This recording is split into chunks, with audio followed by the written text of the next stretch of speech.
अगर बात किया जाए, है ना, 12वीं रसायन शास्त्र के यूनिट 3 की, इसका नाम होता है विद्युत रसायन। क्या नाम है? विद्युत रसायन। तो विद्युत रसायन को अंग्रेजी में कहेंगे हम इलेक्ट्रोकेमिस्ट्री, बोलेंगे इलेक्ट्रोकेमिस्ट्री। अब बात करते हैं इस इलेक्ट्रोकेमिस्ट्री को, जो कि चैप्टर 3 में है, 12th में, इसके कुछ बेसिक जान लेते हैं, समझिएगा। तो यहाँ पास देखिए, मैं यहाँ आपको ये बताना चाह रहा हूँ कि वास्तविक में जो ये हमारा विद्युत रसायन जो है ना, ये जो विद्युत रसायन है, इसको हम कुछ डेफिनेशन दे सकते हैं क्या? तो देखिए, विद्युत रसायन क्या होता है, इलेक्ट्रोकेमिस्ट्री, व्हाट इज इलेक्ट्रोकेमिस्ट्री, विद्युत रसायन क्या है। तो मैं इसको यह कह देता हूँ, a branch of chemistry which deals with the study of relationship between electrical energy and the chemical energy and the interconversion of the above forms। कहने का सीधा सा मतलब ये है कि यह एक संबंध के अध्ययन को दर्शाता है, किसके किसके बीच संबंध, इलेक्ट्रिकल एनर्जी, विद्युत ऊर्जा और रासायनिक ऊर्जा, और ये विद्युत ऊर्जा को रासायनिक ऊर्जा में, रासायनिक ऊर्जा को विद्युत ऊर्जा में। अगर मान लो इन दोनों के कन्वर्जन की बात की जाती है, इंटर कन्वर्जन की बात की जाए दोनों रूपों की, अगर हम ऐसी केमिस्ट्री का अगर प्रयोग करें तो हम इसको नाम दे सकते हैं इलेक्ट्रोकेमिस्ट्री, विद्युत रसायन। समझ आ रहा है सोनम? मेरी आवाज आ रही है सोनम? यस सर, अच्छा क्लियर नहीं आ रही सर। क्लियर नहीं आ पा रहा है? नहीं सर। अब बताना। यस। आ रहा है? नहीं सर। नहीं आ पा रहा है? हाँ अभी आया सर। आया? Yes sir. शुरू करूं? Yes sir. तो मैं फिर से रिपीट कर देता हूँ, कोई बात नहीं। विद्युत रसायन में ये बोलना चाह रहा हूँ, इलेक्ट्रिकल एनर्जी को केमिकल एनर्जी में बदलना या केमिकल एनर्जी को इलेक्ट्रिकल एनर्जी में बदलना, विद्युत ऊर्जा का रासायनिक ऊर्जा में परिवर्तन या रासायनिक ऊर्जा का विद्युत ऊर्जा में परिवर्तन, अंतर परिवर्तन, ठीक है, यही कहलाता है हमारा विद्युत रसायन, रसायन की वो शाखा। चलिए अब मैं जो आपको बताने का प्रयास करता हूँ, हल्का सा देख लेते हैं ये होता क्या है। तो देखिए, ये जो विद्युत रसायन जो है ना, इसको मैंने यहाँ पास कुछ समझाने का प्रयास किया। इसको हम ये बोल सकते हैं क्या, क्या कि विद्युत रसायन, ये फिजिकल का टॉपिक है ना, भौतिक रसायन की वह शाखा है जिसमें स्वतः होने वाली रासायनिक क्रियाओं से, ये आपको नजर आ रहा होगा, अगर आपको दिख रहा होगा तो, मैं ये बोलना चाह रहा हूँ कि विद्युत रसायन भौतिक रसायन की वह शाखा है जिसमें क्या होता है, स्वतः होने वाली रासायनिक क्रियाओं से मुक्त ऊर्जा से विद्युत ऊर्जा का उत्पन्न होना। अब यहाँ पास बात आ रही है मुक्त ऊर्जा, मुक्त ऊर्जा आ रही है बात, तो मैं आपको समझाना चाह रहा हूँ मुक्त ऊर्जा कहाँ से आया।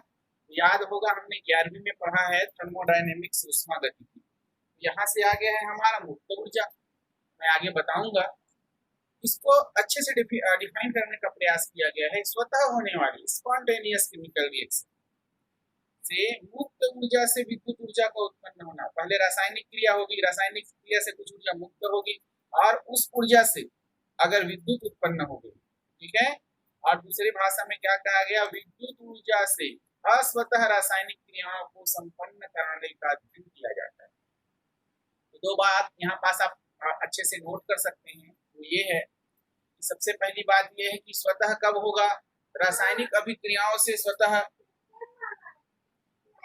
रासायनिक अभिक्रियाओं से स्वतः ही क्या हो जाएगी, ऊर्जा जब मुक्त होती है तो फिर वो विद्युत ऊर्जा उत्पन्न होगी। या दूसरी बात, विद्युत ऊर्जा से स्वतः नहीं, अस्वतः, अस्वतः ये रासायनिक क्रियाओं के लिए ऊर्जा निकलेगी। तो दोनों बातें रही, यही मैं बोल रहा हूँ। तो इस हिसाब से इलेक्ट्रोकेमिस्ट्री में हमको ये समझना है। ओके, चलिए अब मैं अगर समझाने का अगर यहाँ पास प्रयास करूँ आप लोग को, तो मैं ये बोल सकता हूँ क्या, देखिएगा कि निम्नलिखित घटनाओं का ये वर्णन करेगी शाखा, जैसे विद्युत अपघटन की बात की जाए, ठीक है। विद्युत अपघटन को हम क्या समझते हैं, इसको पढ़ते भी हैं, विद्युत ऊर्जा का रासायनिक ऊर्जा में परिवर्तन, ठीक है, या कहें विद्युत ऊर्जा रासायनिक ऊर्जा में क्या होता है, इस घटना में परिवर्तित होती है। कहने का मतलब ये हुआ कि विलयन में विद्युत धारा प्रवाहित करने पर होने वाली रासायनिक क्रिया का सिद्धांत हो गया। मेरे कहने का सीधा सा मतलब ये है कि जब किसी सॉल्यूशन में हम क्या डाल देंगे, विद्युत धारा डाल देंगे, ठीक है, और उसके बाद अगर रासायनिक क्रिया के किसी सिद्धांत का, किसी विधि का या उनके बीच अगर संबंध का हम अगर अध्ययन करेंगे ना भाई, तो इसको बोल दिया जाएगा विद्युत अपघटन, जो हम पढ़ते ही रहते हैं। अब विद्युत वाहक रसायन क्या है, इसको थोड़ा सा समझ जाओ। इसमें रासायनिक ऊर्जा का विद्युत ऊर्जा में परिवर्तन होता है। बात समझ रहे हो, विद्युत ऊर्जा का रासायनिक ऊर्जा में परिवर्तन और रासायनिक ऊर्जा का विद्युत ऊर्जा में परिवर्तन, ये दोनों बातें इसको समझना है हमको। विद्युत रासायनिक सेलों में क्या होता है जी, रासायनिक अभिक्रिया के फलस्वरूप विद्युत ऊर्जा उत्पन्न होती है, ठीक है, दोनों का अंतर नजर आ रहा है। अब हमारे सिलेबस में जो है मुख्य रूप से हमको समझना है ये विद्युत रासायनिक सेल, ठीक है, विद्युत रासायनिक सेल जो है ये क्या है, तो इसको मैं पहले कवर कर रहा हूँ। हालांकि कई बार क्या किया जाता है, फिजिक्स का जो चैप्टर है जिसमें चालकता है, चालकत्व के पद को पहले पढ़ाया जाता है, लेकिन इस बार मैं सोच रहा हूँ कि पहले हम विद्युत रासायनिक सेल को समझ लेते हैं, ठीक है। और हाँ, एक बात आपको बताना चाहूंगा कि मैंने कहा था 11वीं पढ़ाते समय कि रेडॉक्स का अप्लाइड आएगा 12वीं में एक अध्याय जिसका नाम होगा विद्युत रसायन इलेक्ट्रोकेमिस्ट्री। तो अगर आपको कहीं बीच में समस्या आएगी तो मैं सबको सजेशन दूंगा कि एक बार रेडॉक्स के बीच बीच के जो कॉन्सेप्ट आएंगे जब मैं हिंट कर दूंगा वो आप रिवाइज कर लेंगे तो फिर और क्लियर हो जाएगा। चलिए बात करते हैं विद्युत रासायनिक सेल। ये विद्युत रासायनिक सेल, इसको हम ऐसे बोल सकते हैं क्या कि जब दो इलेक्ट्रोड को क्या किया जाए, एक या विभिन्न विलयन में डुबो देते हैं और ऐसी युक्ति तैयार की जाएगी जो रासायनिक ऊर्जा को विद्युत ऊर्जा में या विद्युत ऊर्जा को रासायनिक ऊर्जा में परिवर्तित कर सकती है, विद्युत रासायनिक सेल कहलाती है। जो पहले मैंने प्रस्तावना बताई है बस उसको हमने 2 लाइन संक्षेप में यहाँ पढ़ा। तो 2 प्रकार के होंगे विद्युत रासायनिक सेल, बहुत इंपॉर्टेंट है, ध्यान से समझना, विद्युत अपघटनी सेल, ठीक है। विद्युत अपघटनी सेल कहने का मतलब ये हो गया कि वह युक्ति जिसमें क्या हो जाएगा, विद्युत ऊर्जा से अस्वतः रासायनिक परिवर्तन, अस्वतः शब्द में ध्यान दो, मेरी बात समझ पा रहे हैं, अस्वतः और स्वतः। अस्वतः मतलब वो ऑटोमेटिक नहीं होगा, इसको अंग्रेजी में नॉन स्पॉन्टेनियस बोलते हैं। अंग्रेजी की स्लाइड भी दिखाऊंगा मैं, पहले समझ जाओ। मैं ये बोल रहा हूँ कि अगर विद्युत ऊर्जा से अस्वतः रासायनिक परिवर्तन को संपन्न कराया जाए तो वो सेल कहलाएगा विद्युत अपघटनी सेल, ठीक है। और यहाँ पास इसको भी समझ लेते हैं, गैल्वेनिक सेल या वोल्टी सेल क्या होगा। तो मैं ये बोल रहा हूँ ये जो है इस विद्युत रासायनिक सेल में क्या हो जाएगा, स्वतः रासायनिक अभिक्रिया। बातों को आप लोग रेखांकित करने का प्रयास करिए। यहाँ एक शब्द आया है अस्वतः, आया है ऊपर देखो, यहाँ पास ब्लू हो रहा है आपका स्क्रीन है ना, मार्किंग अस्वतः लिखा है, लेकिन नीचे में देखेंगे हम लोग तो ये यहाँ पास स्वतः लिखा है, ये स्वतः मिल रहा है सबको। ये शब्दों को पकड़ो। तो विद्युत रासायनिक सेल में स्वतः रासायनिक अभिक्रिया के फलस्वरूप विद्युत ऊर्जा उत्पन्न होगी तो वो गैल्वेनिक सेल या वोल्टिक सेल कहलाएगा, ठीक है। अब इसका एप्लीकेशन क्या है इसको पहले समझ लेते हैं। विद्युत रसायन की यह शाखा, इस शाखा का सैद्धांतिक और प्रायोगिक रूप में बड़ा महत्व है। जैसे बोल रहे हैं, देखिएगा, अगर मैं आपको बात करूं कैसे, जैसे हम ब्लॉक केमिस्ट्री में पढ़ते हैं धातु और अधातु, जैसे कि सक्रिय धातु हो गया सोडियम है, पोटेशियम है, एल्यूमिनियम है, और अधातु हो गया हमारा मान लो जैसे क्लोरीन है ना, क्लोरीन हो गया है ना, NaOH इत्यादि को हम कैसे प्राप्त करते हैं बेटा, याद करो, है ना। विद्युत अपघटन, उसके बाद प्रयोगशाला विधि दिखा देगा, एक तरफ एनोड रखेगा एक तरफ कैथोड रखेगा, आदि आदि ये सब पढ़ते हैं, तो ये इसी का एप्लीकेशन है। दूसरी बात क्या है, विभिन्न उपकरण में प्रयुक्त की जाने वाली जैसे बैटरी हो गया, सेल हो गया, ये क्या करता है, रासायनिक ऊर्जा को विद्युत ऊर्जा में परिवर्तित करते हैं। तो हम देखते हैं दैनिक जीवन, ये भी इसका प्रयोग हो गया, अनुप्रयोग। अच्छा, बायोलॉजी के पॉइंट से अगर देखें तो कोशिका के द्वारा मस्तिष्क को भेजे जाने वाली संवेदी संकेत या इसके विपरीत क्रिया, ठीक है, बताओ जहाँ पास हमारा हम क्या बात करते हैं, संवेदी संकेत, याद करो न्यूरॉन्स के द्वारा जो भेजा जाता है, न्यूरोट्रांसमीटर, सब पढ़े होंगे आप लोग। और इसकी विपरीत क्रिया, तो विभिन्न कोशिकाओं के मध्य होने वाला जो संचार है इसको भी बोला जाता है, ये क्या है, विद्युत रासायनिक घटना पर आधारित है। ठीक है, और साथ ही साथ ये बोलता है विद्युत रासायनिक रूप में होने वाली अभिक्रियाएं सामान्यतः ऊर्जा में दक्ष होती है। ठीक है, और इसकी एफिशिएंसी हाई होगी, प्रदूषण नहीं होता है, कम प्रदूषण होगा, पर्यावरण के अनुकूल है, इसलिए विद्युत रसायन, ठीक है, एक बहुत विशाल एवं अंतः विषय है। तो आइए इस इकाई से संबंधित हम कुछ विशेष बातों को ध्यान करें। तो पहले पढ़ लेंगे विद्युत रासायनिक सेल, गैल्वेनिक सेल या वोल्टी सेल। ठीक, चलिए भैया 1 मिनट पहले मैं चेक कर लेता हूँ किसी को समस्या है क्या यहाँ।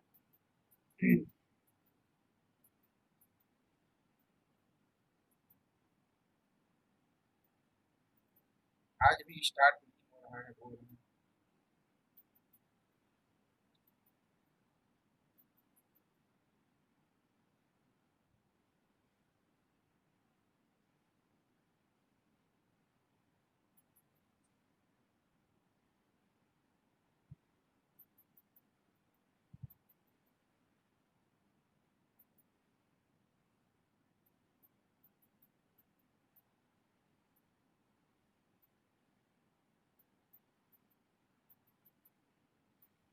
तो चलिए मैं ये बोल रहा था, मैंने मैसेज कर दिया है वैसे आपके ग्रुप में, लिंक भेज के। तो ये बोल रहा हूँ कि विद्युत रासायनिक cell, galvanic cell, voltaic cell, इसको पढ़ लेते हैं। तो वह सेल जिसमें स्वतः रासायनिक क्रिया होने के फलस्वरूप विद्युत का उत्पादन होगा। ठीक है, तो रासायनिक क्रिया होने के फलस्वरूप विद्युत का जब उत्पादन होता है तो ये युक्ति जो कि रासायनिक ऊर्जा को विद्युत ऊर्जा में परिवर्तित करती है, वो विद्युत रासायनिक सेल या फिर गैल्वेनिक सेल कहलाती है। तो रासायनिक ऊर्जा को जो विद्युत ऊर्जा में परिवर्तित करे, ये सेल विद्युत रासायनिक सेल या गैल्वेनिक सेल कहलाती है। क्यों इसको ये नाम दिया गया, आइए हम जानने का प्रयास करते हैं, समझेंगे ध्यान से। तो देखिए भैया, आपके सामने स्क्रीन में आ रहा होगा गैल्वेनिक और वोल्टिक सेल। यामिनी मेरी आवाज आ रही है क्या?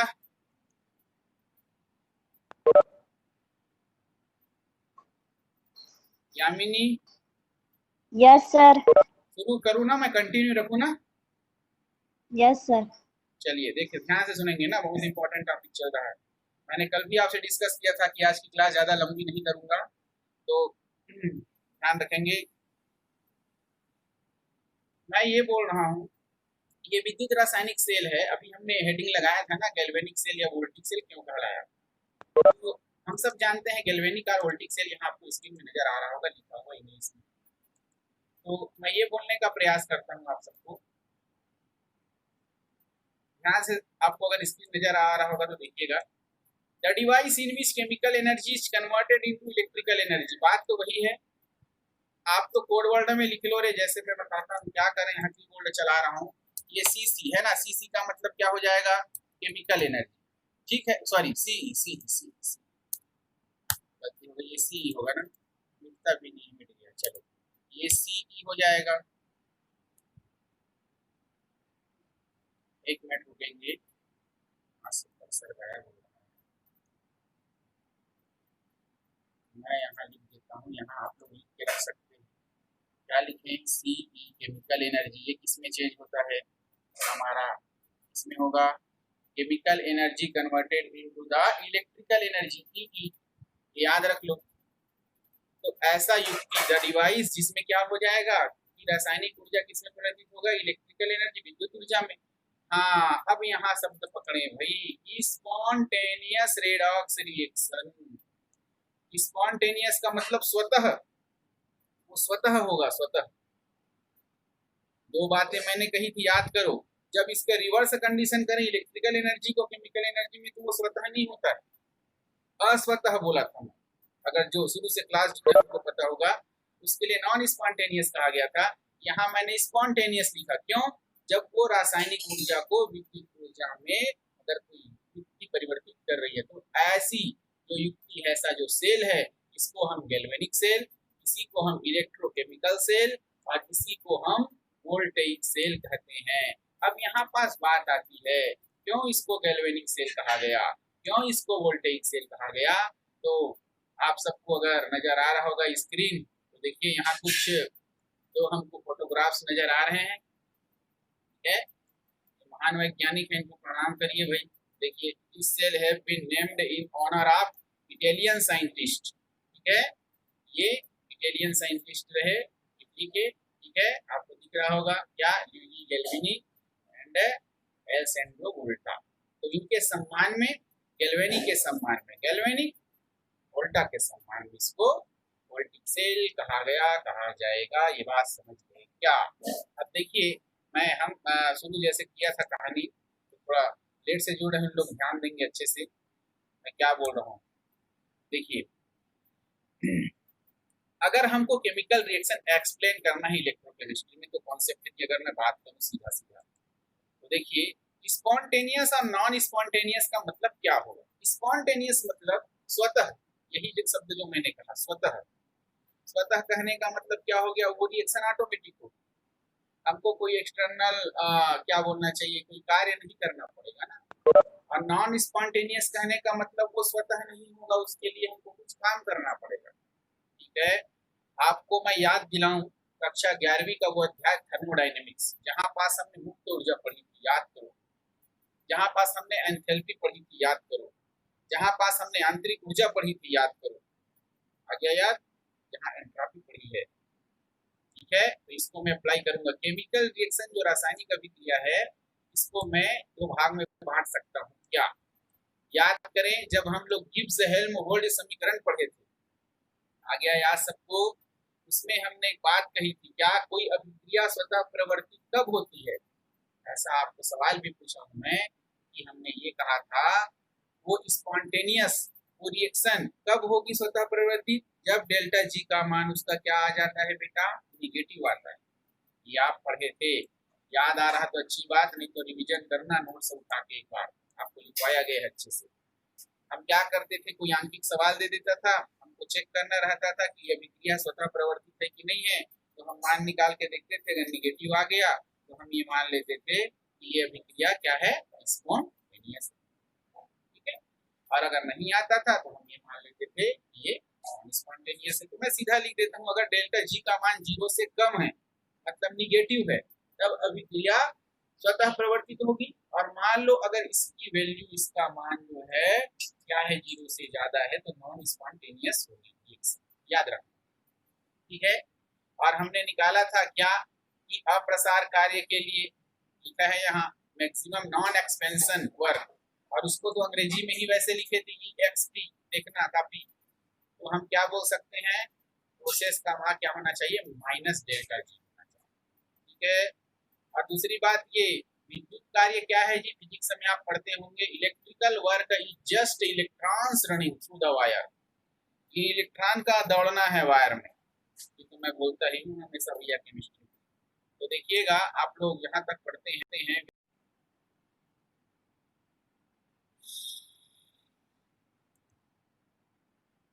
ये जो गैल्वेनिक या वोल्टिक सेल है, इसमें हमने क्या किया है, लेफ्ट साइड में जिंक जो है, इस इलेक्ट्रोड को डिप किया है किसमें, उसी का विद्युत अपघट्य होना चाहिए भाई, zinc sulphate ZnSO, 1 molar zinc sulphate के मिलियन में हमने इसको डिप किया है। तो यहाँ पास एक बात ये आ रही है, एक तरफ बाएं बीकर में हमने जिंक को डुबाया है, जिंक सल्फेट, ठीक है। अभी तो इसको एनोड समझो, बाद में बताऊंगा एनोड क्यों होगा, ये कैसे होगा, ठीक है। ये एनोड तो आप याद रख सकते हैं, लेफ्ट हैंड साइड में हम एनोड को रखें अभी फिलहाल, यहाँ राइट हैंड साइड में कैथोड है, ये कॉपर का है, और ये कॉपर भी डूबा है किसमें, उसी आयन के विद्युत अपघट्य में।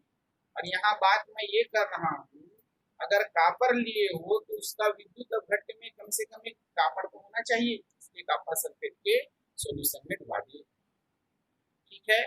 ये रिप्रेजेंटेशन हो गया। अब मैं ये बोलता हूँ कि दोनों को हम क्या करें, एक सेतु के द्वारा क्या कर देंगे, दोनों को जोड़ देंगे। तो इस सेतु को नाम दिया गया लवन सेतु। सीधा सीधा सवाल पूछा जाता है, व्हाट इज साल्ट ब्रिज, लवन सेतु क्या है। तो लवन सेतु क्या है आगे मैं डिटेल से बताऊंगा आपको। तो ये मान के चलिए, ये यू आकार की जो ट्यूब है, ये उल्टी लगी रहती है, U आकार की ट्यूब जब उल्टी लगी रहे दोनों के बीच, दोनों बीकरों के बीच, या मैं कहूँ दोनों सेलों को ये जोड़ने का एक हिसाब से तो काम कर रहा है, दोनों विलयनों के मध्य साम्यावस्था स्थापित करने का काम कर रहा है, विद्युत रूप से उदासीन रखने का काम कर रहा है। ठीक है, अभी डायग्राम देख के फिर हम थ्योरी देख लेंगे।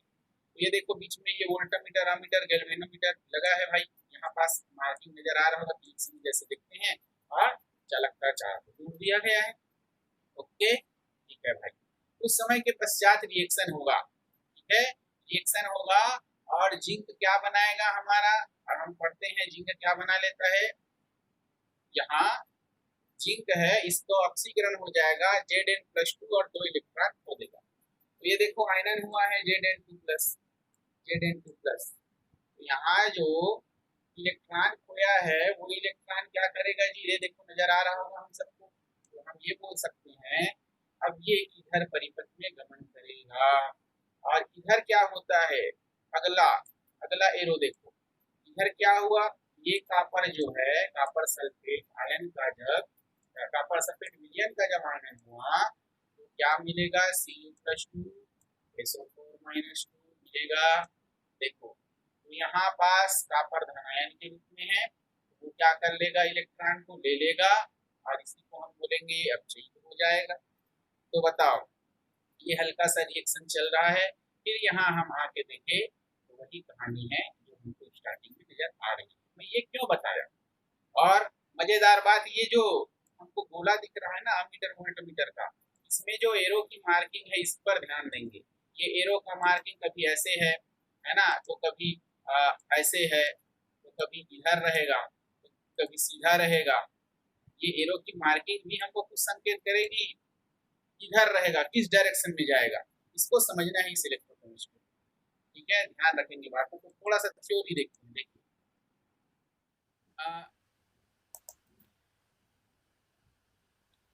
तो जैसे कि मैं यहाँ पास आप लोग को बता रहा था, है ना, स्क्रीन शेयरिंग हम लोग की चल रही थी, तो जहाँ पास आए थे वहीं से मैं चाहूँगा कि अपनी बात मैं शुरू करूँ।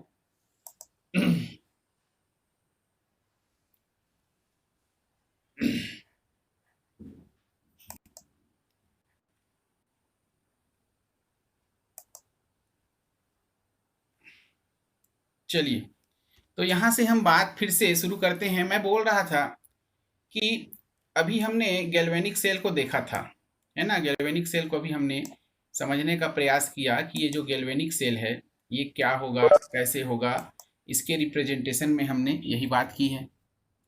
मैं आपसे फिर से वही बात करूं कि अगर बाएं तरफ और दाएं तरफ, अभी तो हम एकदम रिगिड नहीं होते हैं कि इसको हमको रखना क्या है, लेकिन जनरली हो क्या रहा है कि लेफ्ट हैंड साइड में हम किसको रख देते हैं जी, एनोड को रख देते हैं, ठीक है, और राइट हैंड साइड में कैथोड, जैसे कि उस सेल में आपको नजर आ रहा था, अभी और बताऊंगा।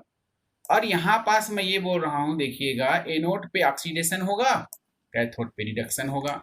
अब यहाँ मैं फिर से वही बात कहूँ, ऑक्सीडेशन रिडक्शन क्या है ये तो हमको पता होना चाहिए, ये मानते हैं कि 12th के बच्चे तो इसमें आगे होंगे, ठीक है। और यहाँ लिखा गया है जिंक का जो स्ट्रिप है वो एनोड का काम करेगा, और कॉपर की स्ट्रिप है या कॉपर की छड़ है वो कैथोड का काम करेगा। ओके, अब यहाँ पास देखो, due to oxidation occurs eight zinc, zinc में ऑक्सीकरण होता है एनोड में, ठीक है। तो मैं ये बोल दूं क्या कि ऑक्सीकरण होगा, ऑक्सीकरण मतलब डी इलेक्ट्रोनेशन ऑफ इलेक्ट्रॉन, इलेक्ट्रॉन का वी इलेक्ट्रॉनीकरण जी, है ना, निकल जाता है इलेक्ट्रॉन, तो हम बोल सकते हैं कि ये सोर्स ऑफ इलेक्ट्रॉन हो जाएगा। फिर से रिपीट कर रहा हूं, ध्यान से सुनिएगा, मैं बोल रहा हूं कि ये सोर्स ऑफ इलेक्ट्रॉन हो जाएगा, इलेक्ट्रॉन निकलता जाएगा तो उस क्षण में जमा हो जाएगा जिंक में। तो ये बताओ कि जिंक के क्षण में जब वो इलेक्ट्रॉन जमा होने शुरू हो जाएंगे तो मैं ये कह दूं क्या कि वो इस इलेक्ट्रोड पे निगेटिव चार्ज आ जाएगा।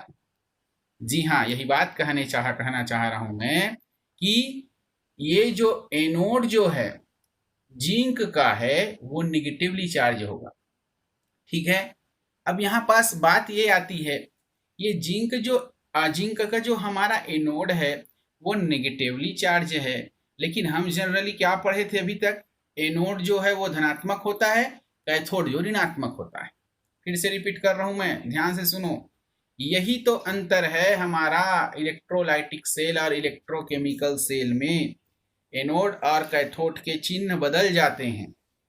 लेकिन अभी फिलहाल हम विद्युत रसायन पढ़ रहे हैं, तो ध्यान रखना दोनों का अंतर भी बुक में दिया होगा, ये कवर कर सकते हैं हम लोग। एनोड और कैथोड के संबंध में अंतर क्या होता है। लेकिन यहाँ जिंक के क्षण में इलेक्ट्रॉन्स मुक्त हो रहे हैं और ये हो क्या रहा है, ये सोर्स ऑफ इलेक्ट्रॉन्स बन रहा है। इसलिए मैं बोल देता हूँ यहाँ नेगेटिव आयन इकट्ठा होना शुरू हो जाएंगे, नेगेटिव चार्ज, तो हम बोल देंगे ये नेगेटिव चार्ज होगा। ठीक है। और कॉपर इलेक्ट्रोड की बात करें तो due to reduction process occurring at copper strip, वहां पास रिडक्शन होता है।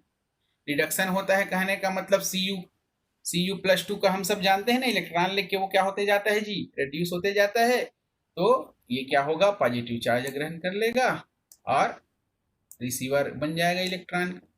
ये तो बातें रही। अब चलिए थ्योरेटिकल बात, जिसका इंतजार आप सभी को होगा लगभग। देखिए इसको समझते हैं ध्यान से। मैं ये बोलना चाह रहा हूं आप लोगों को कि कुछ बातें तो मैंने यहाँ पास बता डाली है, बस इसका हिंदी वर्जन है, ठीक है, जो आप लोग के काम का है शायद। और जो मैं बात यहाँ बताने का प्रयास कर रहा हूँ, इसको आप ध्यान से नोट करते चलेंगे, या आप जैसे भी स्क्रीनशॉट ले रहे हैं तो स्क्रीनशॉट लीजिए, जिसकी जैसी श्रद्धा भक्ति। मेरी बात समझ पा रहे हो क्या? 1 मिनट, यहाँ पास पार्टिसिपेंट्स नजर आ रहे हैं, इसको मैं डिसअलाउ करता हूँ। एक बात करते हैं, चलिए। तो ये तो बातें रही कि 1780 में गैल्वेनी ने और 1800 में वोल्टा ने, है ना, अपने नाम से प्रयोग के आधार पर इसको आदि आदि नाम दिया था। ठीक। अब मैं यहाँ पास बात करता हूँ सीधा एग्जांपल। देखो गैल्वेनिक सेल के उदाहरण, डेनियल सेल, शुष्क cell, lead battery, galvanic cell, ये सब गैल्वेनिक सेल के उदाहरण है। ठीक है। तो अब इसका जो स्ट्रक्चर है, जो हमने देखा था अभी कुछ देर पहले, ठीक वैसे ही है, यहाँ पास आपको नजर आ रहा होगा। देखिए अब पूरा पिक्चर क्लियर हो जाना चाहिए आपका। ये देखिए एनोड में आपको नजर आ रहा होगा बेटा, एनोड में जो चार्ज दिया गया है वो निगेटिव है, और जिंक की छड़ एनोड बना रही है, और कॉपर का चार्ज पॉजिटिव है, कॉपर का कैथोड मिल रहा है हमको, है कि नहीं? बिल्कुल। और ये देखो दोनों के बीच लवण सेतु रखा गया है। लवण सेतु क्या आगे बता दूंगा। और यहाँ रिडॉक्स की अभिक्रिया लिखी गई है। ये क्या होगा मैं आगे बता दूंगा आपको, अभी पहले फिलहाल बेसिक समझो। ये गैल्वेनोमीटर, एमीटर, वोल्टमीटर लगा है यहाँ, ठीक है, ओके। और यहाँ बटन लगा है, कुंजी लगा है, की लगा है। देखिए अब होता क्या है, यहाँ पास अलग अलग पात्र में क्या किया है, जिंक सल्फेट और कॉपर सल्फेट का विलयन लिया गया है, और जिंक सल्फेट जो है विलयन में जिंक प्लेट, ठीक है, जिंक सल्फेट जो विलयन है उसमें क्या किया गया है जी, जिंक का प्लेट, कॉपर सल्फेट के विलयन में कॉपर को डुबाए हैं, और जैसे हमने बताया था कुछ देर पहले, तो क्या हुआ, जिंक का ऑक्सीकरण, कॉपर का अपचयन। तो ऑक्सीकरण अपचयन को ही तो रिडॉक्स बोलते हैं, रिडक्शन प्लस ऑक्सीडेशन, ये तो मैंने समझाया है।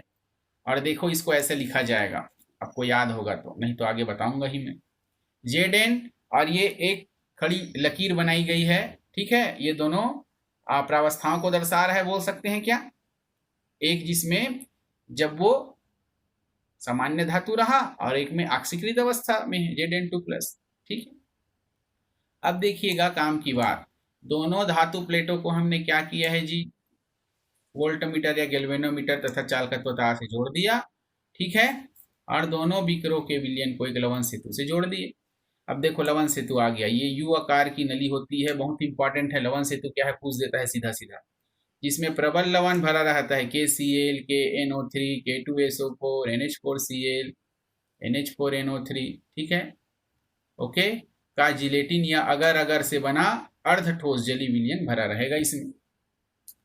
अब ये लवण सेतु का अगर हम बात करें तो काम तो मैं अलग से बताऊंगा, इधर राइट साइड में आपको दिख रहा है। पहले हम पॉइंट की बात करते हैं कि ये जो लवण सेतु है हमारा, अगर इसकी मुख्य अगर बात की जाए तो दोनों विलयनों को संपर्क में तो ला लेगा, ये दोनों विलयन को संपर्क में ला लेगा, लेकिन आपस में मिक्स नहीं होने देता, मिलने नहीं देता वो, ठीक है। इसके फलस्वरूप क्या होती है कि सेल का परिपथ पूरा भी हो जाता है, अभिक्रियाएं भी होने लगेगी। तो देखिए यहाँ पास गैल्वेनिक सेल के महत्वपूर्ण लक्षण लिखे गए हैं। तो महत्वपूर्ण पहला लक्षण क्या है, ध्यान से समझना। गैल्वेनोमीटर में होने वाला विक्षेप ये दर्शाता है कि बाहरी परपथ में इलेक्ट्रॉन प्रवाहित हो रहे हैं। ये देखो, हम ऐसे देखते हैं ना, वोल्टमीटर अमीटर में जब ऐसे डिफ्रेक्शन आते जाता है तो हम जान जाते हैं कि हाँ यहाँ पास इलेक्ट्रॉन प्रवाहित हो रहा है, कि उसका जो मैं कह दूं कांटा जो है किधर झुका है आपकी भाषा में। तो ये विक्षेप ये दर्शाएगा कि इलेक्ट्रॉन के प्रवाह की दिशा जो है वो क्या हो जाएगी, जिंक से कॉपर इलेक्ट्रोड की ओर होती। ठीक है, ध्यान देना यहाँ पास, बात रिमार्क करते चलिए, बहुत इंपॉर्टेंट बात बोल रहा हूँ मैं। इलेक्ट्रॉन के प्रवाह की दिशा जिंक से कॉपर की ओर है, जिंक से कॉपर की ओर है, ये देखो इधर है। अब मेरी बात मैं ये बोल रहा हूं, जबकि विद्युत धारा जो है, विद्युत धारा की दिशा किधर है, विद्युत धारा की दिशा तो उल्टी है, इधर हो रही, इधर इधर। मान लिया जाए इलेक्ट्रॉनों का प्रवाह अगर इधर है, ये मैं इलेक्ट्रॉन लिख देता हूं, तो मैं ये बोलना चाह रहा हूं कि इलेक्ट्रिसिटी है, इलेक्ट्रिक करंट जो है, इसका जो प्रवाह जो होगा वो क्या हो जाएगा, उल्टी दिशा में होगा, ये याद रखना है। ठीक है, चलिए उसके बाद दूसरा पॉइंट, जिंक इलेक्ट्रोड एनोड कहलाता है। हाँ, इस पर ऑक्सीकरण होता है। ऑक्सीकरण क्या है, फिर से रिवीजन कर लो 11वीं का। ये देखो, ऑक्सीकरण को मैंने ऐसे पढ़ाया था, आपको याद होगा तो ये बताया था जी, जिंक जो है सॉलिड अवस्था में रहेगा, जब 2 इलेक्ट्रॉन उसका बाहर निकल जाता है तो यही ऑक्सीकरण कहलाता है। और कॉपर इलेक्ट्रोड क्या कहलाएगा, कैथोड कहलाएगा। यहाँ चैन होता है, अब चैन भी हमको मालूम है, अब चैन भी पढ़े हैं हम लोगों ने। ये कॉपर क्या करेगा, 2 इलेक्ट्रॉन ग्रहण कर लेगा, रिड्यूस हो जाएगा भाई। ठीक है, अब हम क्या करते हैं, ऑक्सीकरण जो हो गया उसको ऑक्सीकरण अर्ध अभिक्रिया, या उस सेल को ऑक्सीकरण अर्ध सेल, और जहां अपचयन हो गया उसको अपचयन अर्ध अभिक्रिया। अपचयन सेल ऐसे बोल सकते हैं, बिल्कुल बोल सकते हैं। तो क्या हो जाएगा, डेनियल सेल की कुल अभिक्रिया को टोटल जोड़ के ऐसे लिखने मैंने सिखाया है, बिल्कुल ऐसा लिख सकते हैं, या आप जोड़ के देख लीजिएगा, 2 इलेक्ट्रॉन कट जाएगा और जिंक और ये जो कॉपर बचेगा और इधर राइट साइड में बचेगा, उसको जैसे तैसे उतार देना। हाँ, ध्यान ये रखना है कि अगर मतलब पीछे साइड ए क्यू लिखा है, पीछे साइड एस लिखा है, पीछे साइड एल लिखा है, ये तो मैंने आपको जीपीसी में करा लिया है। एस मतलब सॉलिड, ए क्यू मतलब एक्वस, एल है मतलब लिक्विड है, ये सब बात आप जानते हैं। अब देखिएगा अगली बात, यहाँ इंपॉर्टेंट पॉइंट ये है कि जिंक की छड़ विलयन में घुलती जाती है और जिंक का भार घटता जाता है। मैंने क्या कहा है अभी कुछ देर पहले, अरे भैया जिंक का ऑक्सीकरण हो रहा है तो ये अपना इलेक्ट्रॉन निकालते जा रहा है भाई, है ना। जिंक का भार क्या हो रहा है, घटते जा रहा है, जबकि कॉपर की छड़ पर कॉपर आयनों का जमाव होना शुरू हो जाता है। अरे भैया इलेक्ट्रॉन तो वैसे भी ले ही रहा है, उसके विद्युत अपघट्ट में तो ऑलरेडी कॉपर सब फिर कॉपर है ही, तो बताओ वहां पास क्या बोलना चाहिए, धातु की जमावट होने लगेगी कॉपर आयनों का। ठीक है भाई। अगली बात, जिंक के भार में जो होने वाली कमी है और कॉपर के भार में जो होने वाली वृद्धि है, ये इसका अनुपात अगर आपको कोई पूछ ले तो हम बोल लेंगे कि तुल्यांकी भारों का जो अनुपात होगा वही इसका अनुपात होगा। ठीक है, यहाँ मैंने लिखा भी है, घुलित जिंक का भार बटे अवक्षेपित हुए कॉपर का भार, जिंक का तुल्यांकी भार, कॉपर का तुल्यांकी भार। अगर याद होगा इक्विवेलेंट का कॉन्सेप्ट बहुत ही जबरदस्त तरीके से आपको पता है, तुल्यांकी भार कैसे निकालते हैं, दोनों को लिख सकते हैं। अगली बात यहाँ पास समझेंगे, 7वां पॉइंट, दोनों अर्ध सेल या इलेक्ट्रोडों के विलयनों की विद्युत उदासीनता अपरिवर्तित रहती है। कैसे अपरिवर्तित रहेगी, ध्यान से समझना। विलयन की विद्युत उदासीनता बनाए रखने के लिए लवण सेतु है, इसके ऋण आयन एवं धन आयनों का प्रवाह एनोड और कैथोड की ओर होता है। मेरी बात फिर से रिपीट कर रहा हूं मैं, लवण सेतु क्या होता है करके मैंने अभी बताया है। इसमें KCl, KNO3, K2SO4, NH4Cl, NH4NO3 आदि आदि या का जिलेटिन या अगर अगर का अर्ध ठोस जलीय विलयन भरा रहेगा। तो इससे आयन क्या करेंगे, विद्युत उदासीनता बनाए रखने के लिए कुछ एनोड की ओर कुछ कैथोड की ओर जो योग्य होंगे। अभी बताऊंगा मैं आगे डायग्राम से आपको, अच्छे से ये पॉइंट ध्यान में रखेंगे। और देखिएगा, प्रत्येक इलेक्ट्रोड को उनके लवण में डुबाने पर अर्ध सेल मिलता है। एकदम बेसिक बात लिखी गई है यहाँ, है ना। हालांकि मैं ये बात आपको बता चुका हूँ, लेकिन बार बार पढ़ने का आशय ये है कि हमको रटा जाना चाहिए। क्योंकि आगे जो है थोड़ा सा हमको कठिन पड़ सकता है, इसलिए समझा रहा हूँ। ध्यान से बेसिक समझते चलो। और जिसका पहला क्लास जबरदस्त उसका पूरा अध्याय जबरदस्त, याद रखना ये चीज, क्योंकि बार बार यही चीजें आएंगी इस अध्याय में। तो अर्ध सेलों को जोड़ने से एक पूर्ण विद्युत रासायनिक सेल या गैल्वेनिक सेल का निर्माण होता है, और प्रत्येक अर्ध सेल में एक विशेष अभिक्रिया होती है जिसको हम या तो ऑक्सीकरण कहते हैं या अपचयन कहते हैं, ये तो मालूम है हमको। ठीक है, अब यहाँ पास अगर मैं बात करूं 9वां पॉइंट, बहुत ही ज्यादा आईएमपी, मैं इसका कलर चेंज करता हूं, देखिएगा ध्यान से। क्यों आईएमपी बोल रहा हूं मैं 9वां पॉइंट? ये आपको कुछ नया मिलेगा, नया इसलिए मिलेगा क्योंकि यहाँ पास हम फिजिक्स से अप्लाई कर सकते हैं। ध्यान से समझना, ये फिजिक्स में भी आपका काम आ सकता है। ओके, देखिएगा ध्यान से। यहाँ पास जहां तक मार्किंग हो पा रही है मैं कर रहा हूं। देखिए, अगर देखिए इस सेल पर विपरीत दिशा में अगर बाह्य विद्युत वाहक बल, अगर हम क्या करते हैं, बाह्य विद्युत वाहक बल कर दिए, आरोपित कर दिए, तो 3 परिस्थिति उत्पन्न होगा बोल रहा है। एक पहला, यहाँ पास आपको नजर आ रहा होगा पहला परिस्थिति, एक नजर आ रहा होगा हमको दूसरा परिस्थिति, एक नजर आ रहा होगा हमको तीसरा परिस्थिति। ये 3 परिस्थिति हमको उत्पन्न नजर आ रही है। ये क्यों हुआ, कैसे हुआ, क्या होता है, समझो। पहला जो परिस्थिति उत्पन्न होगा, इस अवस्था में सेल अभिक्रिया की दिशा पूर्ववत होगी। सेल अभिक्रिया की दिशा पूर्ववत होगी कहने का मतलब मेरा ये होगा कि बाह्य विभव जो है ना, ई एक्सटर्नल जो कम होगा ई सेल से, ऐसा लिखा है। इसका मतलब क्या है समझना।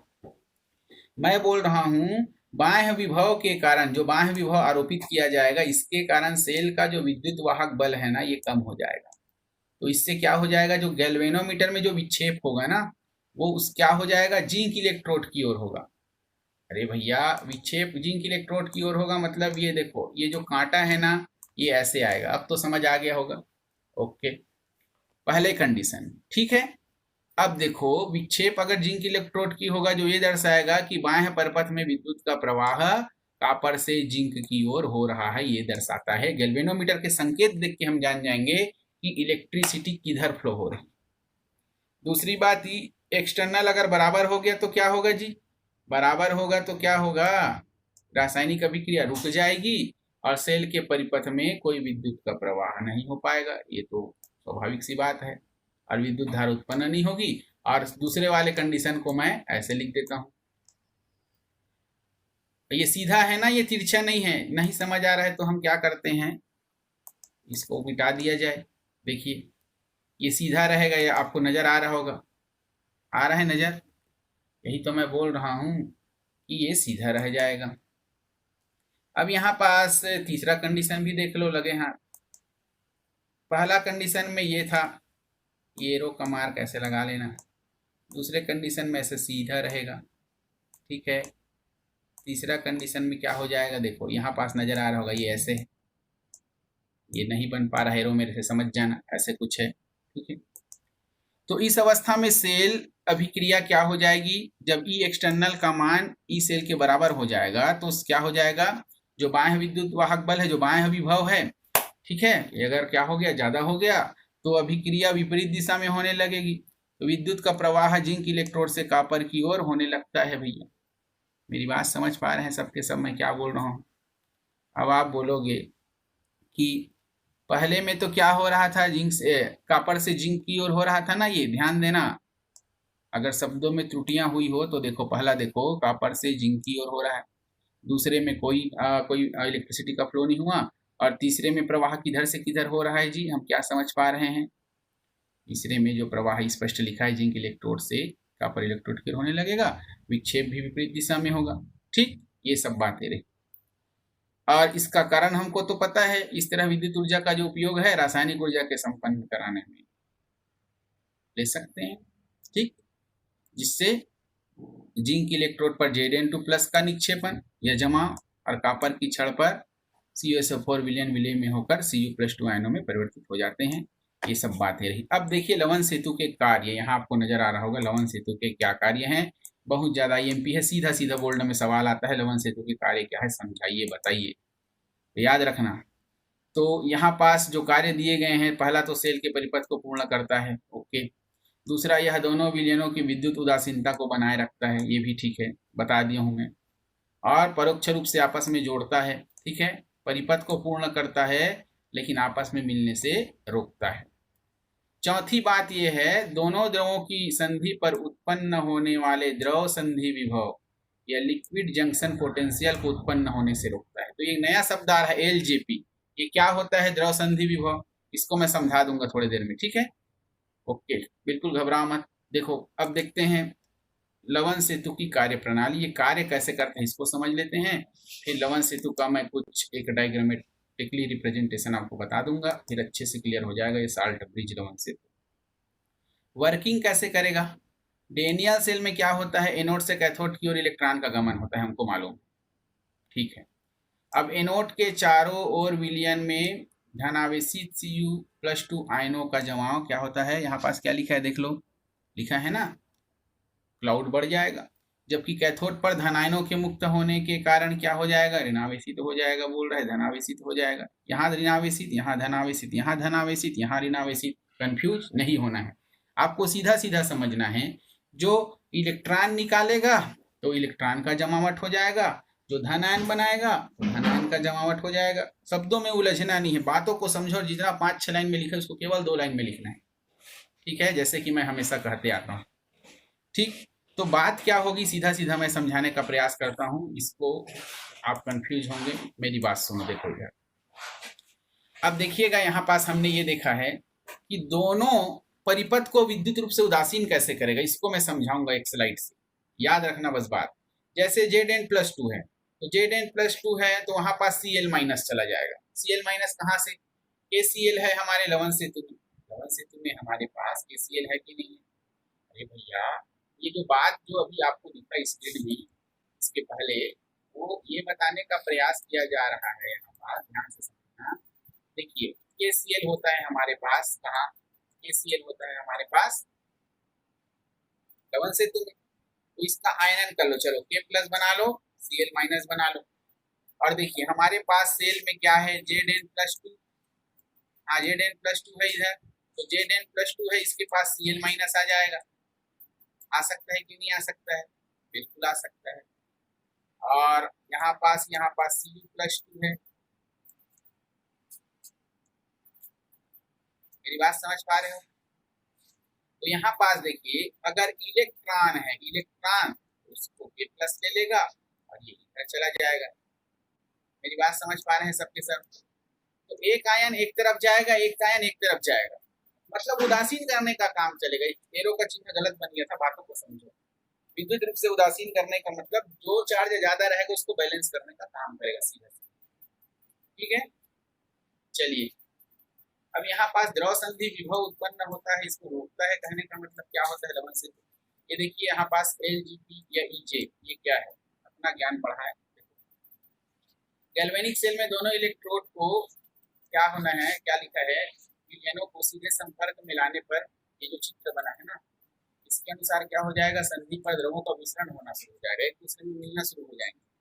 अब आयनों की गति भिन्न भिन्न होगी, तो द्रवों की सतह पर या संधि पर एक विभव उत्पन्न हो जाएगा, पोटेंशियल जनरेट हो जाएगा, इसी को ही संधि विभव कहेंगे।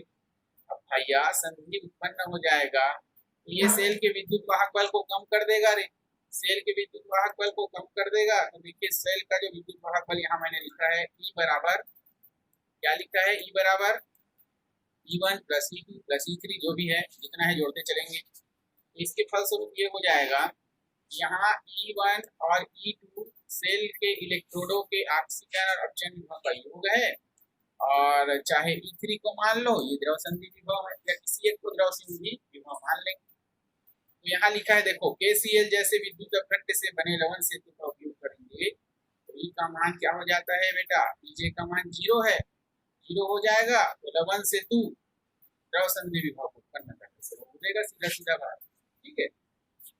और समानतः जिन आयनों की गतियां समान होती है ना, वे विद्युत धारा का समान प्रभाज ले जाते हैं। इसको अभिगमनांक ट्रांसपोर्ट नंबर के रूप में मापेंगे, अभी आगे पढ़ेंगे हम लोग। तो द्रव संधि विभव को अगर हमको गायब करना है, विलोपित करना है, ठीक है, तो आवश्यक क्या है कि लवन सेतु में जो उपयोग किया गया विद्युत अपघट्य है ना, जो इलेक्ट्रोलाइट है इसमें दोनों आयन के अभिगमनांक जो है, ट्रांसपोर्टिंग नंबर जो है वो समान होना चाहिए। ठीक है, ये तो बात रही भाई। अब थोड़ा सा ये समझा देता हूँ कि गैल्वेनिक सेल को हम रिप्रेजेंट कैसे करेंगे, प्रदर्शित कैसे करेंगे। समझ जाओ यहाँ से, सब आपको समझ आ जाएगा। संभवतः ये मेरा अभी का लास्ट टॉपिक है। तो देखिए, विद्युत रासायनिक सेल या गैल्वेनिक सेल को प्रदर्शित कैसे करेंगे। तो हमको पता है परिपाटी के अनुसार एनोड को बाएं हाथ की ओर लिखते हैं और कैथोड को दाएं हाथ की ओर, याद रखना ये चीज। ठीक है, एनोड को लिखते समय पहले धातु या ठोस प्रावस्था को लिखेंगे। ठीक है, इसके बाद विद्युत अपघट्य को लिखेंगे। ठीक है, और अगर विद्युत अपघट्य का धनायन है उसको लिखेंगे। और लेकिन कैथोड को जब लिखेंगे ना, ध्यान दो यहाँ पास काम की बात, जब कैथोड को लिखेंगे तो क्या होता है। ठीक है, कैथोड को लिखेंगे तो हल्का सा चेंज है, देखो पहले विद्युत अपघट्य धनायन और उसके बाद ठोस प्रावस्था या धातु को लिखा जाएगा। ठीक है, अब किसी इलेक्ट्रोड को लिखते समय धातु एवं धनायनों को एक बड़ी लाइन या अर्धविराम से पृथक करते हैं, जैसे मैंने बताया था। ये देखो ऐसे अगर लाइन बना रहेगा तो मान के चलो ये धातु या धनायन को पृथक कर रहा है, या छोटा अल्प विराम बोल रहा है ऐसे। दूसरा बात यह है विद्युत अपघट्य के, अच्छा यहाँ एक बात और छूट रहा है, लवण सेतु को दो समांतर कड़ी लाइनों के द्वारा व्यक्त करेंगे। मान लो यहाँ कोई ऐसे दो लाइन दिख रहा है, तो ये लवण सेतु हो जाएगा हमारा। ठीक है, धातु या ठोस तथा विद्युत अपघट्य या आयनों की भौतिक अवस्था को छोटे कोष्ठक में संकेत के नीचे, जैसे एस लिखा है या ए क्यू लिखा है, आदि लिख के दर्शा सकते हैं। अब सीधा सीधा एक एग्जाम्पल देखते हैं तो फिर सब चीज क्लियर हो जाएगा। देखो यहाँ ऑक्सीकरण हो रहा है, बाईं ओर लिखा गया है, ये चेन है भाई बताओ, और हमको पता है एनोड में माइनस है, कैथोड में प्लस है, ये समझ गए। अब ये देखिए यहाँ पास सीधा सीधा ऑक्सीकरण अर्ध सेल देखो बेटा, ये देखो ऑक्सीकरण अर्ध सेल क्या लिखा गया है, जिंक पहले लिखा गया, फिर एक खड़ी लाइन है, फिर ZnSO4 है, एक क्वस लिखा गया है, जिंक सॉलिड है, अर्ध सेल ऑक्सीकरण अर्ध सेल।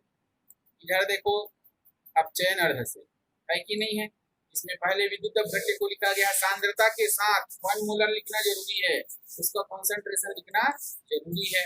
अब इसके बाद देखिए बीच में जो दो हमको डंडा दिख रहा है ये लवण सेतु है। ठीक है, यही तो मैं बोल रहा हूँ। इसके बाद क्या किया गया है, यहाँ पास केमिकल रिएक्शन बना है। देखो हमको क्या पता है कि जिंक इलेक्ट्रोड पर ऑक्सीकरण की क्रिया होती है, एनोड कहलाएगा, कॉपर इलेक्ट्रोड पर अपचयन की क्रिया होगी, कैथोड कहलाएगा, और ये ऑक्सीकरण अर्ध अभिक्रिया, ये हालांकि ये सब 11वीं में पढ़े हैं, ये अपचयन अर्ध अभिक्रिया है। दोनों को अगर जोड़ देंगे दो इलेक्ट्रॉन हमारा कैंसिल हो जाएगा, ये तो कट जाएगा, जो बचेगा उसको लिख देंगे पूरा अभिक्रिया। तो ये तो बातें रही आज की क्लास की। लवण सेतु का कुछ स्लाइड मेरे पास है, तो मैं चाह रहा हूँ इसको आप लोग थोड़ा सा देख लो। ये देखो साल्ट ब्रिज ऐसा होगा, मेरी बात समझ पा रहे हैं सब। ये साल्ट ब्रिज है, ये लगभग कुछ ऐसे युवाकार का ट्यूब होता है। हम क्या है थ्योरी में इतना उलझ जाते हैं कि प्रैक्टिकल को रियलाइज नहीं कर पाते। तो मेरा उद्देश्य ये इसको भी समझ जाओ, ये युवाकार का ट्यूब होगा, और युवाकार का ट्यूब होगा, देखो यू शेप्ड ट्यूब लिखा है। ठीक है, सर्किट को कंप्लीट करेगा, और इसमें क्या भरा रहा था, इनर्ट इलेक्ट्रोलाइट जैसे KCl, KNO3, NH4Cl, अगर अगर और जिलेटिन एंड में सोल्यूशन बना रहेगा। और देखो यहाँ पास क्या लगाया है बेटा, ग्लास वूल। ठीक है, कॉटन या वूल का प्लग लगा देंगे ताकि जो केमिकल हो बाहर मत आए भाई।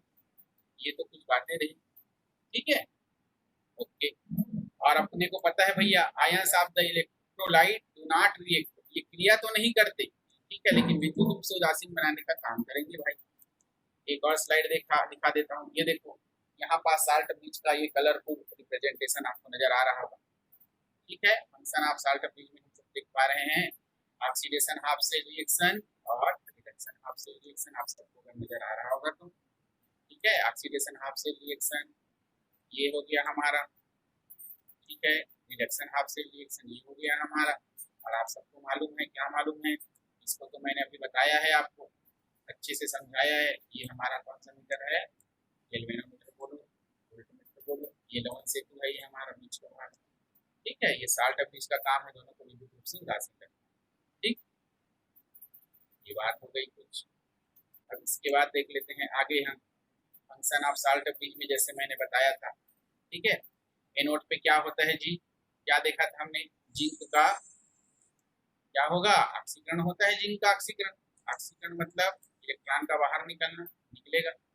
ठीक है, अब ऑक्सीकरण जब हो जाता है तो क्या हो जाता है, देखो भैया, net positive charge around the anode due to increase Zn2+ की सांद्रता बढ़ जाएगी मान लो, तो क्या हो जाएगा, धनात्मक आवेश बढ़ जाएगा, और पॉजिटिव चार्ज अगर बढ़ जाएगा तो क्या होगा, ज्यादा भी बढ़ना खतरनाक है, ये रोक देगा इलेक्ट्रॉन को बहने से। दोनों तरफ पॉजिटिव पॉजिटिव तो कहाँ बहेगा, तो ये बताओ, यहाँ पॉजिटिव पॉजिटिव पॉजिटिव पॉजिटिव, तो इसको बैलेंस करना भी जरूरी है। तो क्या किया जाएगा, लवण से क्या करेगा, समझते हैं।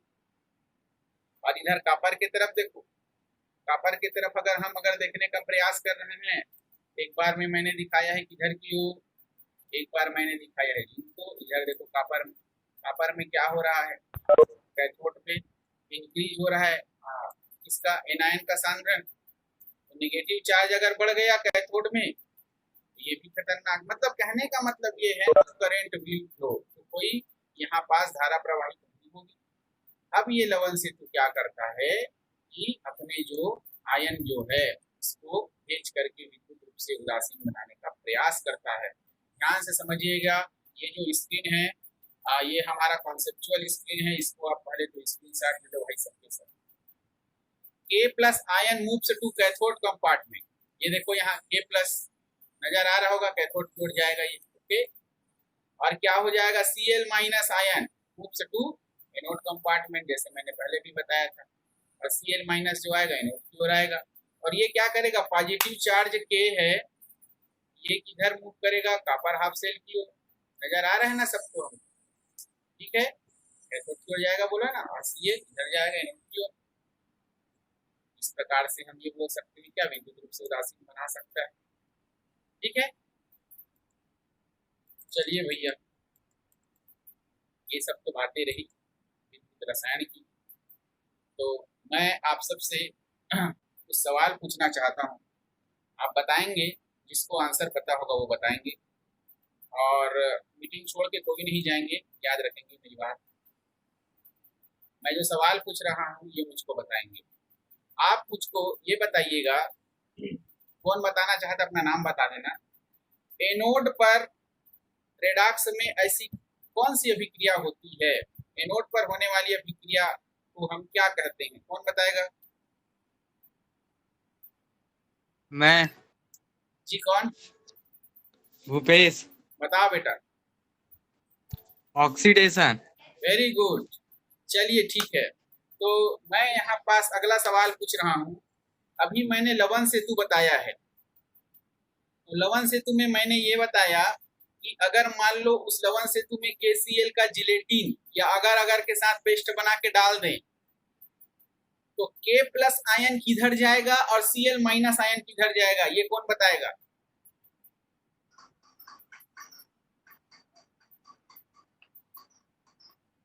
अभी अभी कुछ देर पहले, मुश्किल से 2 मिनट पहले बताया हूं ना। मैं सर। कौन, सोनम। बताओ। K+ कैथोड और Cl- एनोड। वेरी गुड, मतलब विद्युत रूप से उदासीन बनाने का काम करेगा ना। Yes sir. चलिए अगला सवाल, अगला सवाल ये है कि क्यों क्यों गैल्वेनी सेल कहा गया, क्यों वोल्टी सेल कहा गया, उसको वही नाम क्यों दिया गया, कौन बताएगा। बेस। बताओ। क्योंकि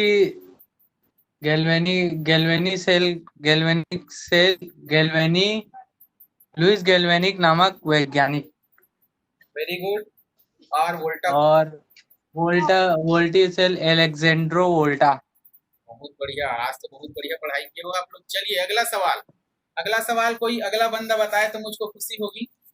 मैं ये बोलना चाह रहा हूं, अगर ई एक्सटर्नल का मान, या कहें जो हमारा विद्युत वाहक बल, जो विभव, बाह्य विभव का मान, अगर बाह्य विभव का मान अगर ई सेल के विभव से कम होता है, लेस देन वाला चिन्ह याद करो, तो मुझको ये बताओ कि जो हमारा गैल्वेनोमीटर है इसमें संकेत की दिशा क्या होगी, किधर मुड़ा होगा कांटा, एनोड की ओर कि कैथोड की ओर, आज जो पढ़े उसके हिसाब से बता दो।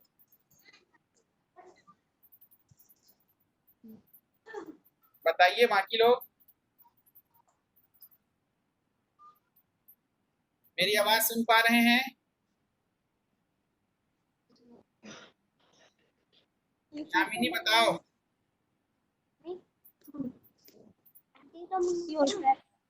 हाँ, कापर से जिंक की ओर। कापर से जिंक की ओर। पक्का? Yes sir. बहुत बढ़िया। चलिए भैया, अब फिर से यही सवाल पूछ लूं, अगला बताएंगे। मान लिया जाए ऐसी स्थिति आ जाए कि ई एक्सटर्नल का मान ई सेल के बराबर हो गया। दूसरा कंडीशन, तब कौन बताएगा कि कांटा जो है, जो हमारा संकेतक चिन्ह जो है वो किधर रहेगा? मैं सर। कौन? सोनम। नहीं, बिल्कुल नहीं। आप बता दिए, एक सवाल दूसरों को मौका दो। ऊपर की ओर सर। कौन बोल रहा है? गायत्री। किधर होगी? ऊपर की ओर। ऊपर बहेगा क्या?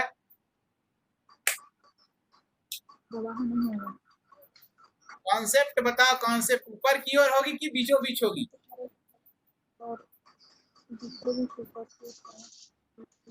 Gayatri, yes sir. मैं पूछ रहा हूँ ऊपर की ओर होगी, इसका मतलब क्या होगा? कौन बता पाएगा? कोई विद्युत धारा उत्पन्न ही नहीं होगा सर। हाँ, यही यही यही पूछ रहा हूँ। ठीक, वेरी गुड। चलिए अगला सवाल मैं पूछ रहा हूँ यहाँ पास। मुझको एक बात बताएंगे आप लोग कि लवन सेतु के, मेरे को केवल 2 कार्य बता दो आप, कोई भी।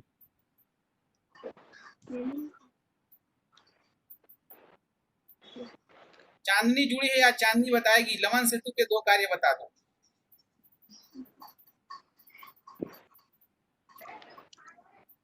सर हाँ, मैं बताऊंगी सर। और नाम मैं बताऊंगी सर। नाम बता दिया करो। खुशबू। बताओ।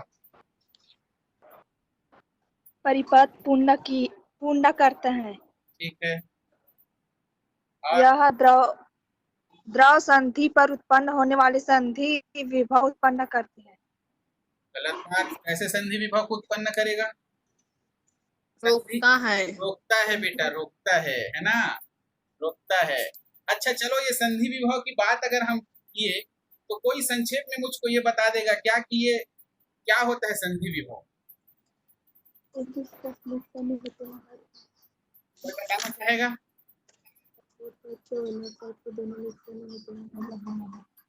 अच्छा, स्क्रीनशॉट पढ़ रहे हो क्या? चलिए कोई बात नहीं, मैं सामान्य सा सवाल पूछता हूँ आपको। मेरे को एक बात बताइए, एनोड और कैथोड का चिन्ह विद्युत रासायनिक सेल में क्या होता है? कौन बताएगा? एनोड का प्लस सर, कैथोड का माइनस। कैथोड का माइनस। एनोड का माइनस। देखो कंफ्यूज हो रहे हो ना फिर? एनोड का माइनस और कैथोड का प्लस। कौन बोल रहा है? सोनम। हाँ, सही है ना? लेकिन इलेक्ट्रोलाइटिक सेल में उल्टा होता है। Yes sir. हाँ, याद रखेंगे ना? चलिए लास्ट सवाल है, नरसिंह बताएगा शायद। नरसिंह या मंजूलता? ठीक है नरसिंह। Yes sir. या रेणुका, तीनों में से कोई एक बताएंगे। मेरा सवाल ये है बेटा, ऑक्सीकरण क्या है बता दो।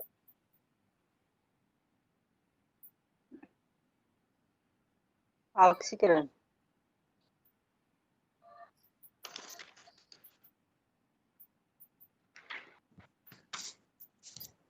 चलिए मंजूलता बताइए। ऑक्सीकरण हाँ हाँ, इलेक्ट्रॉन को त्यागना। बहुत बढ़िया, वेरी गुड, शाबाश। चलिए मंजूलता आप बताओ, अब चयन क्या है? इलेक्ट्रॉन ग्रहण करना। ठीक है। अब मेरे को रेणुका बताएगी कि रेडॉक्स क्या होता है। What do you basically understand by redox?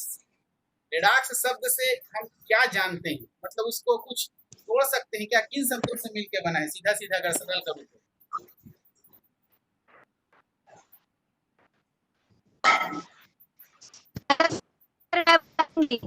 हाँ, इसकी आवाज नहीं आ रही है। चलो निकिता बता दो। जी सर, यहाँ में ऑक्सीकरण और अपचयन दोनों क्रिया हो उसे चलो कोई बात नहीं, वो शायद रेणुका अब जुड़ गई है। रेणुका आपसे एक सवाल है और अंतिम सवाल होगा ये, और बहुत बढ़िया पार्टिसिपेशन है आज के क्लास में, है ना। सभी बधाई के पात्र हैं। इसी प्रकार हमको किसी भी विपरीत परिस्थितियों में सामना करना है ना। अच्छा लगा आज में जुड़े हो तो बहुत बढ़िया लगा। मैं रेणुका आपसे एक सवाल पूछ रहा हूँ कि मुझको आप बता दीजिए कि जिंक की जो छड़ है उसको मैंने किस में डुबाया है और कॉपर की छड़ को मैंने किस में डुबाया है, बस ये बता दो।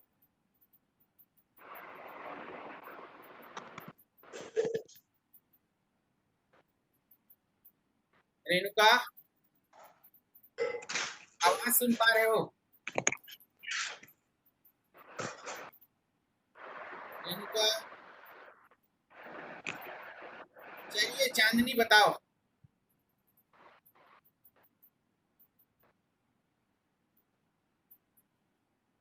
कौन बताना चाहता है बता दो भाई। चलो, जिंक के छड़ को हम कॉपर को कॉपर सल्फेट भी ले लो। कौन बोल रहा है? हेलो सर, नाम बताया करो बेटा। चांदनी। हाँ, कौन? चांदनी। हाँ चांदनी, बोलो